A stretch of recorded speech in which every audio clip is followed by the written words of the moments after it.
നമസ്കാരം, ഞാൻ ബിജു സോപാനം. ഒരു അന്വേഷണത്തിൽ സിനിമയിലെയും സീരിയലിലെയും ചില നാറിയ പിന്നാമ്പുറ കഥകൾ പലപ്പോഴും പുറത്തു വന്നിട്ടുണ്ട്.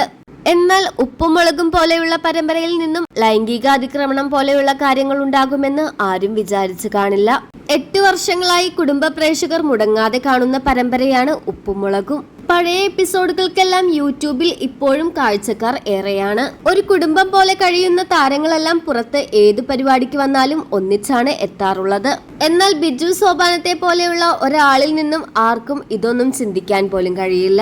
കുടുംബസ്നേഹിയായ ബാലു എന്ന ഭർത്താവിന്റെയും അച്ഛന്റെയും ഒക്കെ പ്രതിച്ഛായയാണ് ബിജു സോപാനത്തിലും കാഴ്ചക്കാർ കാണുന്നത്. ബിജു സോപാനം ഇങ്ങനെ ചെയ്യില്ലെന്നും വ്യാജ പരാതിയാണെന്നും കുറെ പ്രേക്ഷകർ പറയുന്നുണ്ട്. സൈബർ അറ്റാക്ക് മുഴുവനും ബിജു സോപാനത്തിനെതിരെ പരാതി നൽകിയ നടിമാർക്ക് നേരെയാണ്. എന്നാൽ ബിജു സോപാനം തെറ്റ് ചെയ്തിട്ടില്ലെങ്കിൽ ധൈര്യമായിട്ട് മുന്നോട്ട് വന്ന് പറയണമായിരുന്നു. സോഷ്യൽ മീഡിയയിൽ തന്നെ സ്നേഹിക്കുന്നവർക്ക് വേണ്ടിയെങ്കിലും ഇത് കള്ളക്കേസാണെന്ന് പറഞ്ഞുകൊണ്ട് ഒരു സ്റ്റേറ്റ്മെന്റ് എങ്കിലും ബിജു സോപാനത്തിന് പറയാമായിരുന്നു. ബിജു സോപാനവും ശ്രീകുമാറും എല്ലാം കേസുകൾ വന്ന് ആഴ്ചകൾ കഴിഞ്ഞിട്ടും ഇപ്പോഴും മൗനത്തിലാണ്.